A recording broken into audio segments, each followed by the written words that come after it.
Defamation यानी हत्या इज्जत के हवाले से पाकिस्तान में एक नया कानून पास होने जा रहा है। कोई भी ऐसी झूठी खबर या प्रोपेगेंडा जिसका मकसद किसी भी इंसान या इदारे की रेपुटेशन को डैमेज करना हो, डेफेमेशन के जुमरे में आएगा। वो कंटेंट विजुअल, स्पोकन, रिटन या इशारों की सूरत में क्यों ना हो। ये लॉ ना सिर्फ इलेक्ट्रॉनिक और प्रिंट मीडिया पर लागू होगा बल्कि स्पेसिफिकली सोशल मीडिया को भी टारगेट करेगा।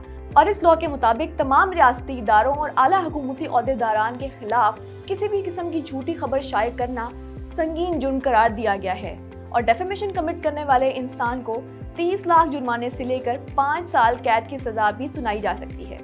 इस लॉ के पास होने के बाद डेफेमेशन ऑर्डिनेंस 2002 को पूरी तरह बदल दिया जाएगा, जो कि अपने दौर का एक सख्त कानून था, लेकिन इस लॉ के निस्बत एक फ्लेक्सिबल कानून माना गया है।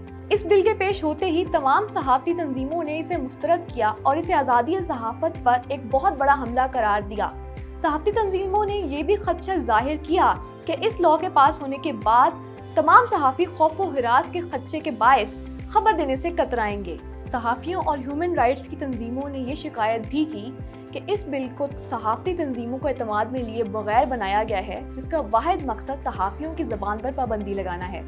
ये भी कहा गया कि झूठ को इन तरीकों से नहीं रोका जा सकता बल्कि इदारों पर एतमाद कायम करके रोका जा सकता है। अगर हर इदारा प्रॉपर्ली अपना काम करेगा तो उनके खिलाफ कोई झूठी खबर क्यों शाया करेगा।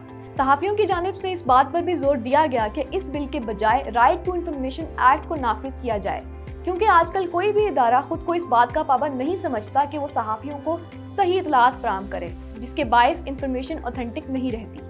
हुकूमत की जानिब से सहाफ़ियों को इस बात की यकीन दहानी करवाई गई कि ये इकदाम आज़ादी सहाफ़त पर हमला नहीं बल्कि इसका मकसद झूठी खबरों को रोकना है, लेकिन ताहाल PFUJ ने इसे मुस्तरद किया हुआ है और उनका ये भी कहना है कि वो इस बिल के खिलाफ हाई कोर्ट में जाएंगे और अगर तब भी बात ना बनी तो वो सड़कों पर भी निकलेंगे। नाज़रीन, ये पाकिस्तान की तारीख में पहली बार नहीं हुआ कि इस तरह के बिल पेश करके या डिफरेंट एक्ट्स में अमेंडमेंट्स करके सहाफ़ियों की आवाज़ को दबाने की कोशिश की गई हो।